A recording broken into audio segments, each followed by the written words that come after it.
그렇습니다. 부활절 후 5번째 주일에 우리가 함께 은혜를 나눌 말씀은 성령의 도우심으로 살아가라. 우리 조금 전에 기적의 하나님, 우리의 능력의 하나님이라고 우리는 입술로 고백을 하였습니다. 그 능력의 하나님은 우리의 모든 질병을 고쳐주셨다고 또한 함께 고백을 하였습니다. 이렇게 좋으신 하나님께서 나의 구원자가 되시고 나의 승리자가 되신다는 것을 우리는 알아야 된다는 것입니다. 그 바로 능력의 하나님께 오늘도 영광을 돌리는 저와 여러분이 되기를 주의 이름으로 축원합니다.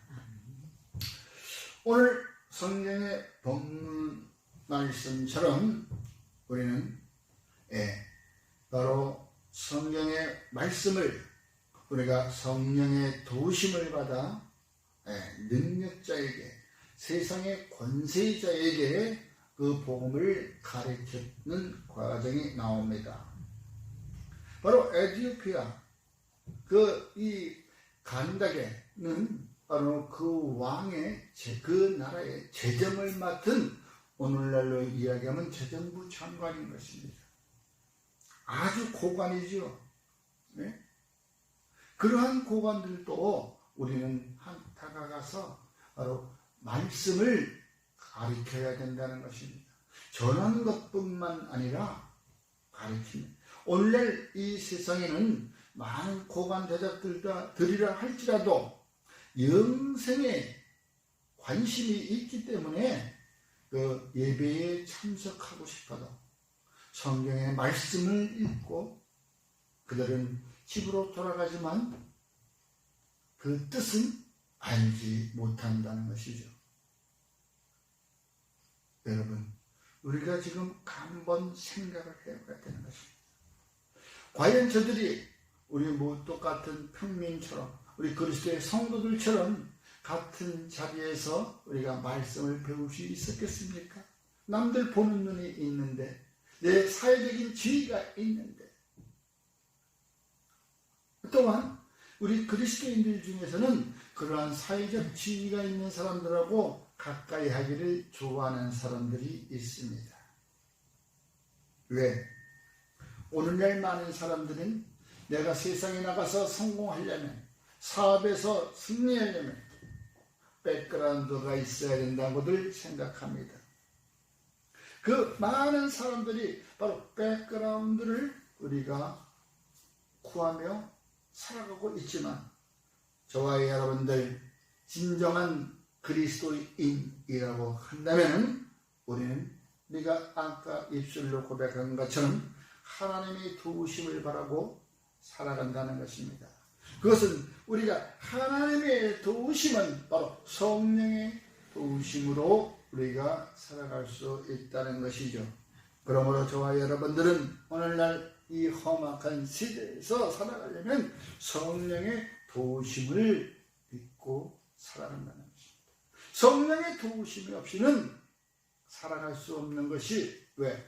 오늘날 안전불감증이라는 그러한 세상 속에서 언제 어느 때 나에게 내 생명을 위협하는 일들이 벌어질지 모른다는 것입니다.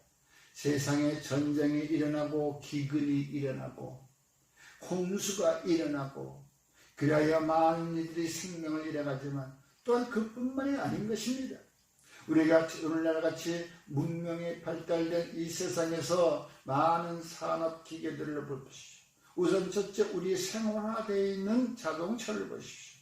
저희가 어릴 때만 해도 가다가 차 조심해라, 길 조심해라 라는 것이 부모님들이 이야기했지만, 요즘에 차 조심, 길 조심은 그때보다는 덜한 것 같아요.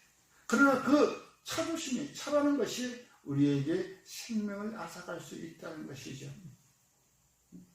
요즘에 방송에서 하는 그 변호사의 얘기를 들어보면, 그 방송을 들어보면 되려 무서워서 운전을 할 수가 없어. 언제 어느 때 나는 잘하고 간다 할지라도 나에게 그 참 재앙이 닥쳐올 수 있다는 것입니다. 그러므로 저와 여러분들은 우리가 진리가 예수 안에 있는 것 같이 너희가 참으로 그에게서 듣고 또한 그 안에서 가르침을 받아 살아가는 저와 여러분이 되기를 주의 이름으로 축원합니다. 아멘. 그렇습니다. 우리가 성령의 도우심이 없이는 하루하루를 은혜로 살 수가 없다는 것이죠. 오늘 하루를 사는 것도 지나온 하루가 바로 엊그제가 그 살아온 것이 바로 은혜로다. 은혜가 없이는 살아갈 수가 없다는 것입니다. 분명히 누군가 나를 도우시는 이가 있다는 것이죠. 내 이 영혼을 지키시며 나를 도우시는 분이 있다 것입니다. 그러나 그것을 우리는 알지 못하고 자기가 개인이 생활 철학을 통하여 알아가려고 하지만 여러분 그것은 철학으로도 알 수 없는 것입니다. 다만 이것은 우리가 성령의 도우심이 있어야 진리 가운데로 인도하신다는 것을 알 수 있다는 것이죠. 그렇습니다. 그러므로 우리 성령은 이 하나님께서 우리에게 보내주신 참으로 놀라운 선물인 것입니다. 그 선물을 받아 누리는 저만이 우리가 주께로 나갈 수 있다는 것이죠. 그 선물을 받아 누리지 못하면은 받을 수가 없는 사람이라고 하면은 이제는 우리는 진리 가운데서 멀어지는 자입니다. 여러분, 진리 가운데서 멀어진 자, 악과 함께 즐겨하는 자, 주님의 심판이 기다리고 있다는 것이죠. 그러므로 우리는 그 악의 무리에서 주께서 우리를 건져내셨습니다. 그래서 성령이 친히 우리의 영과 더불어 함께 교제하고 우리가 하나님의 자녀가 된다는 것을 증거하고 계십니다. 바로 그러므로 우리는 성령의 도우심이 없이는 주께로 나아갈 수가 없다는 것이죠. 예수님은 나는 길이요 진리요 생명 되신다고 했습니다. 그곳으로 나가기 위해서 우리는 성령의 도우심이 필요한 것입니다. 보내주시는 성령 꼭 받아 누리시기를 주의 이름으로 축원합니다. 그러므로 우리에게 성령님은 우리에게 하십니다. 소망 중에 즐거워하라고 말씀하고 있는 것입니다. 너희들이 소망하는 것 그곳에 가기 위해서는 우리가 그것을 이루기 위해서는 즐거운 마음으로 즐거워하는 마음으로 가야지. 세상에 보십시오. 그 어떤 스캔들이 많은 사람 연예인이라 할지라도 노래 부르는 가수라 할지라도 그 가수들은 그렇게 힘든 노래를 하면서도 얼굴은 표정을 짓고 있습니다. 웃는 얼굴을 하고 있다는 것이죠. 여러분, 하물며 저와 여러분들은 우리가 그리스도에서 소망을 가지고 있는데 어찌 우리가 기쁜 표정을 아니할 수가 있습니까? 즐거워하며 기뻐하십시오. 환난 중에 참으라고 얘기하고 있습니다. 여러분, 환난 중에 참는다는 것은 세상에 어떤 약간 조건이 내게 닥친다 할지라도 그것에 도리어 화를 내지 말라라는 것입니다. 분을 내어도 이 밤이 지나기 전에 풀어버려라. 분을 낸다는 것은 바로 사단이 내게 온다는 것입니다. 분 가운데는 사단의 그 계략이 숨어 있습니다. 여러분, 절대 화를 내지 마십시오. 분을 참으십시오. 그 가운데서 기도로 힘쓰십시오. 분을 참을 수가 있고 우리가 소망을 기다리며 즐거워할 수 있다는 것을 로마서 12장 12절에서 우리에게 말씀하고 있습니다. 여러분, 저와 같이 이와 같이 우리는 알 수 없는 길에서 우리의 도우심이 있다는 것을 우리는 바로 나의 인생의 길에서 나침반이 되어 주신다는 것입니다. 여러분, 길을 아는 것은 모르는 자에 비해서 우리가 훨씬 마음이 편합니다. 내 이 길은 아는 길이야. 나를 따라와. 그러나 처음 가는 길에 이 길이 어디로 가는 것인가? 우왕좌왕하고 걸팡질팡하고 들어갔다 나갔다 하고 가던 길 또 가고 인생 허비하는 시간인 것입니다. 여러분, 너희는 알지 못하는 것을 예배하고 우리는 아는 것을 예배한다고 우리가 요한복음에서 나와 있습니다. 요한복음 4장 22절 사마리아 여인에게 지금 말씀하고 계시는 것입니다. 어찌 우리가 나침반이 되어주신 바로 선생님, 잘못된 길로 들어가가지고 힘들어하는 그 백성들을 하나님은 보기 참 힘드셨을 것입니다.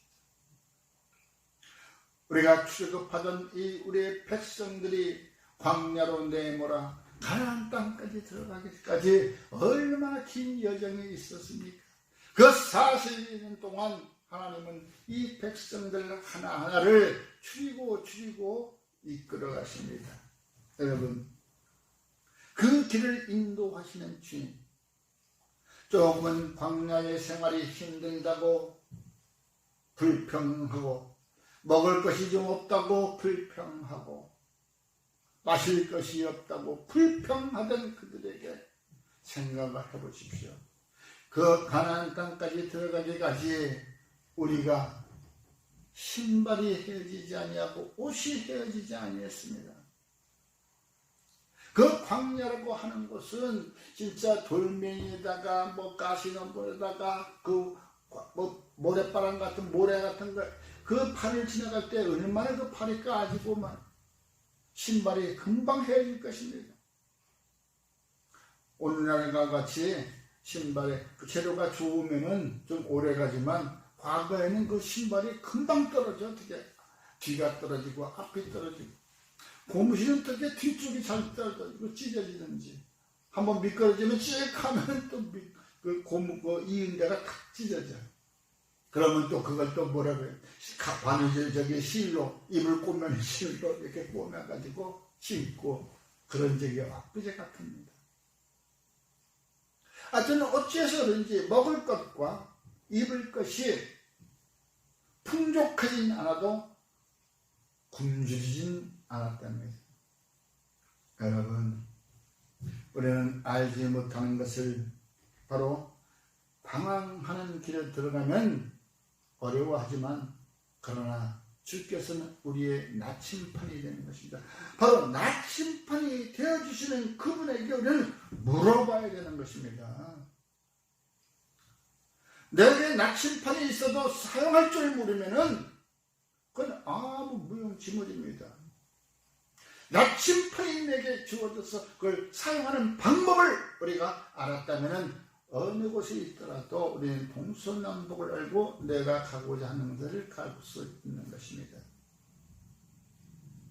항상 얘기하는 것이지만 6.25 전쟁 때 인제 그쪽에 가면 이 모 부대 앞에 리빙스턴 다리라고 세워진 것이 있습니다. 그 개울이 좀 컸습니다. 바로 그 개울이 물이 우리가 생각할 때는 우리나라는 남쪽에 위치했기 때문에 높은 지대에서는 항상 물이 낮은 쪽으로 흘러가니까 북쪽은 높고 남쪽은 낮으니까 이 물 따라서 흘러가면 우리 남쪽 아군 있는 데로 갈 수 있겠다라고 생각한 바로 미국의 그 유명한 2차 대전에서도 참전한 리빙스턴이라고 하는 그 장교가 있었습니다. 그 리빙스턴이라고 하는 그 대대장이 많은 병사를 이끌고 이제 우리가 후퇴하는데 이 남쪽으로 우리 아군 진지로 내려가야 되니까 이게 보니까 물이 일로 흘러가니까 우리 물 흐르는 쪽으로 따라 내려가자 해가지고 지시를 해서 다 가기 시작했습니다. 근데 그게 알고 보니까 그 지형을 제대로 몰랐기 때문에 아마 그래서 실수를 했는지 몰라도 그 지형이 그 흘러가는 쪽이 바로 북쪽인 것을 몰랐던 것입니다. 그래서 그 부대원 전부가 거기서 전멸을 하게 됩니다. 이제 그 전사의 소식이 그 미국에 있는 그 부인한테 알려집니다. 그 부인이, 아니 내 남편이 2차 대전 중에서도 크지 험한 곳에서도 살아남고 승리했던 아주 훌륭한 사람이었는데 어떻게 그 조그만 나라의 그 전쟁터에 가서 죽을 수가 있는가 하고 직접 방문을 했습니다. 내 남편이 죽은 데가 이게 어딘가. 하도 허무해서 그 현장에 와서 보니, 아 참, 이 나라의 지형은 조그마지만 산세가 있어서 이렇게 물이 이쪽 북쪽으로도 내려가고 남쪽으로 내려가는구나. 그걸 우리 남편이 알았더라면 부대원을 이끌고 우리가 안전하게 후퇴했을 텐데 그걸 모르고 전부 다 본인뿐만 아니라 전부 다 제출했구나. 아, 앞으로 이런 일은 없애야겠다 하면서 그 전사자에 나온 그 모든 포상금으로 그 다리를 놨다는 것입니다. 그 부인이 그 나오는 그 포상금을 전부 다 기증을 해서 이 돈으로 여기에 다리를 놓아서 다시는 이러한 일이 없도록 해달라고. 그게 바로 오늘날 17년대 앞에 있는 바로 리빙스턴 교회인 것입니다. 여러분, 인생에 대해서도 우리가 잘못된 들어간 길이 있습니다. 그 길은 오히려 죽음으로 가는 길인 것입니다. 인생은 두 번의 삶이 없습니다. 삶은 한 번으로 끝난 것입니다. 그 한 번의 삶을 우리는 주님께 맡겨주시기를 주의 이름으로 축원합니다. 나의 멘토가 되시고 나의 길잡이가 되시는 바로 성령님은 우리를 안전하게 진리 가운데로 인도하신다는 것을 믿으시기 바랍니다. 여러분,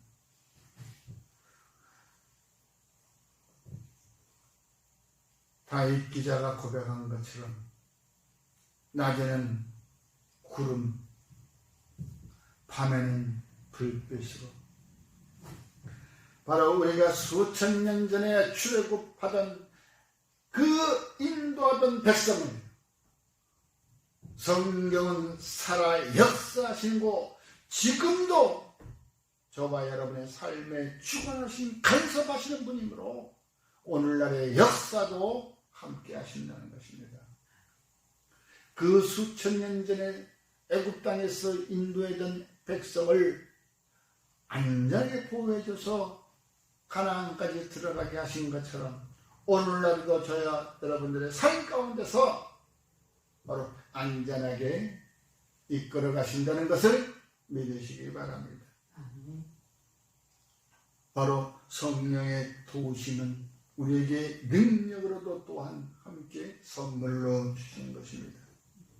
기적의 하나님, 능력의 하나님이라고 우리는 늘 입술로 고백하지만 그 고백하면서 오직하면 사도 바울도 내게 능력 주신 자 안에서 내가 모든 것을 할 수 있다라고 고백했습니다. 내게 능력 주신다고 분명히 사도 바울도 고백했고 그 능력 받은 사도 바울을 우리에게 이와 같이 말씀하고 있는 것입니다. 여러분, 능력이라는 것은 아무나 받는 것이 아니에요. 능력이라고 하는 것은 늘 언제나 저와 여러분 가운데서 있다는 거예요. 여러분들, 저와 여러분들의 곁에 항상 있어요. 그 있는 것을 사용할 수 있는 것은 성령님이 열어주셔야 된다는 것입니다. 성령님을 받음으로 그 능력은 바로 닫혔던 문을 열어주시고 저와 여러분들의 삶에 개입하는 것입니다. 그 삶에 개입하는 그곳에 우리는 맡기십시오. 또 괜히 능력이 우리에게 있다고 그것을 가지고서 내가 건방지게 내 뜻대로 해라. 제가 그런 적이 있었어요. 저도 치유의 은사 능력을 받았을 적에 그것을 조금 하니까 주변에 나랑 같이 가깝게 지내던 사람들이 뭐라고 하냐면, 어이, 청사, 이 사람 여기 목이 아파. 여기 기도 좀 해줘. 이 사람 무릎이 아파. 기도 좀 해줘. 이 사람 허리가 아파. 기도 좀 해줘. 이 사람 아니래. 기도 좀 해줘. 아니, 나는 생전 보지도 못하는 사람인데, 가서 기도. 성령님도 인격이 있습니다. 아니, 어디 성령님이 우리의 종입니까? 예수님이 능력이 그 안에서 나타나는데 예수님이 결론은 종입니까? 신분은 꾼입니까? 성령님은 우리의 종이고 우리의 신분은 꾼이라고 하더라도 그 성령님이 누구의 일을 대신해? 예수님의 일을 대신했기 때문에 바로 예수님 그분이신 것입니다.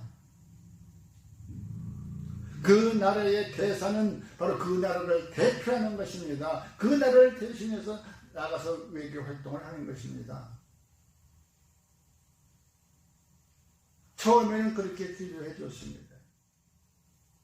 안수해 줬습니다. 그러나 차츰차츰 하다 보니까 너무나 성령님이 슬퍼하고 성령님이 슬퍼하니까 내 자신도 나도 기분이 얹지 않아. 아니, 성령님이 이게 종인가?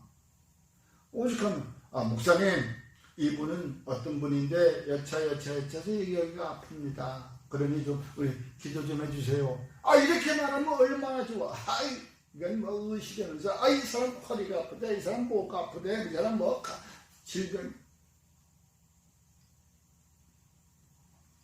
여러분, 물론 그 당시에도 기도하면 조금은 낫겠지만 다시 돌아서면은 돌아가 버립니다. 도로 질병이 돌아옵니다. 이와 같이 능력 주신다고 능력 가졌다고 아무데나 가서 의시되고 하는 것도 아닙니다. 할렐루야 기도원 옛날에 말이 많았었죠. 또 초창기는 아주 능력 있었죠. 그러나 점점 가면서 하니까 능력 주셨으니까 그 능력을 가지고 하나님께 영광을 돌리기 전에는 복음을 전하는 것보다는 자기 개인의 유익을 위해서 사용했기 때문에 오늘날 그와 같이 시들어가는 것입니다.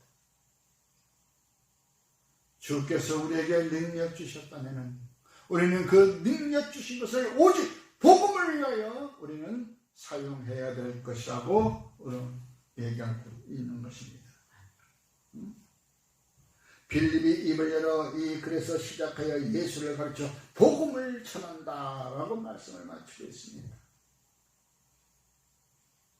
능력 주시는 것은 복음을 전하기 위하여 주신 것이기 때문에 늘 언제나 기억하고 그 복음 전도에 힘쓰기를 주의 이름으로 축원합니다.